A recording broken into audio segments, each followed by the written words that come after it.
손흥민이 나가자마자 상대팀 전술이 이렇게 변한 것은 콘테볼에서 손흥민이 가지는 가치를 설명하고 있다. 토트넘이 충격패했습니다. 그런데 사실 충격패라고 하기도 뭐한 게 토트넘의 경기력은 거의 매번 좋지 않았습니다.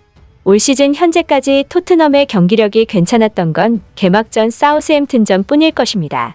이후 경기에서 토트넘은 결과는 내지만 경기력은 좋지 못하던 것이 이어져 왔습니다.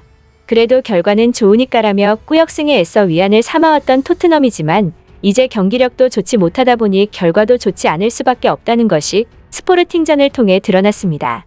토트넘 팬들에게는 금기의 기억과도 같은 마치 누누 감독 시절에서 안 좋던 경기력에 따라 결과도 나빠지기 시작한 시점이 떠오르는 지금의 토트넘입니다. 경기 시작부터 끝까지 단 한순간도 토트넘은 스포르팅을 압도하지 못했습니다. 물론 머나먼 원정 경기고 스포르팅도 잔뼈가 굵은 팀입니다.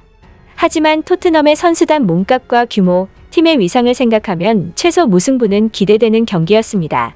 그러나 결과와 경기력 면에서 모두 실망스러웠고 안토니오 콘테 감독의 토트넘은 완전히 잡아먹혔습니다. 올 시즌 토트넘은 계속해서 경기력은 안 좋아도 결과는 나쁘지 않은 상황을 이어왔습니다. EPL 6경기 4승 2무의 성적이 그 방증입니다. 그러나 이제 챔피언스리그라도 시즌 첫 패를 당했고 그 패배의 과정이 버티다 후반 막판 무너진 것이라는 점에서 우려가 더 큽니다. 이제 더 이상 경기력이 좋지 않으면 결과도 안 좋을 수밖에 없는 게 아닌가 하는 생각이 들 수밖에 없습니다. 이번 경기에서도 경기력이 안 좋자 콘테 감독은 역시나 손흥민을 뺐습니다. 그러나 전문가들은 손흥민을 희생시키는 전술을 쓰면서도 끝까지 손흥민을 믿지 않은 것은 이번 경기의 패착이라고 말합니다.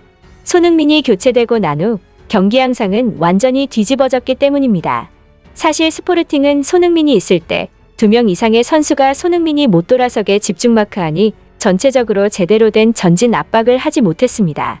팀 단위의 조직적인 압박이 아닌 포인트 압박을 한 것입니다. 손흥민에게 집중적인 마크가 붙는다는 것은 다르게 말하면 어느 한 곳은 헐거워진다는 얘기이고 실제로 그 덕분에 토트넘은 빈 공간을 이용해서 공격 시 빌드업을 할 수 있었습니다. 하지만 손흥민이 나가고 상대는 바로 적극적인 압박을 가져가는 움직임을 보였습니다. 더 이상 손흥민에 대한 집중 마크를 할 필요가 없어지니까 전진 압박을 바로 들어간 것입니다. 결과는 참패로 끝났습니다. 손흥민이 나가고 상대팀의 전술이 변한 것은 현재 콘테볼에서 손흥민이 가지는 가치를 유추해 볼 수 있습니다. 현재 콘테볼에서 손흥민 위치는 사실상 중앙입니다. 라인 브레이킹과 역습 시 침투에 능한 손흥민 입장에서 중앙으로 위치 조정받는 건 선수 개인에게는 마이너스입니다. 왜냐하면 당연히 마크가 많이 붙고 압박이 심해지기 때문입니다. 그런데 콘테볼에서 공격 작업이 이뤄지는 건 손흥민의 희생덕이 큽니다. 기본적으로 중앙에서 토트넘의 이미들은 중원 장악력이 약하고 상대가 아예 중원 싸움으로 밀고 나가버리면 토트넘은 사이드 공간도 안 벌어지게 잠식당하는데 손흥민이 위치 조정을 중앙으로 받고 마크 받으며 서 있으니까 사이드 쪽으로 공간이 벌어지기 때문입니다. 그래서 윙백 침투도 용이해지고 사이드 쪽으로 케인이나 히샬리송 혹은 쿨루셰비 가서 벌려주는 것도 가능한 것입니다. 상대팀 입장에서는 손흥민이 중앙이라고 마크를 안 붙일 수도 없는 게 스루 패스 하나 들어가면 또 라인 깨고 들어가서 1대1 상황을 만들어버리니까 기본적으로 2명 이상의 선수가 붙을 수밖에 없습니다. 그 외에도 더미런이나 역습 시 벌려줄 때도 손흥민 상대로 마크가 붙으니까 다른 쪽 공간이 훨씬 크게 나는 것입니다. 이게 바로 콘테볼에서 손흥민이 가지는 가치입니다. 손흥민은 폼이 좋고 나쁨을 떠나서 상대 입장에선 무조건 신경 쓸 수밖에 없는 카드입니다. 10경기 연속 0이어도 마크맨을 무조건 붙일 수밖에 없는 것입니다. 현재 손흥민을 희생하는 위태로운 선택을 하면서 어렵사리 공격을 전개하고 있는 콘테 감독인데요.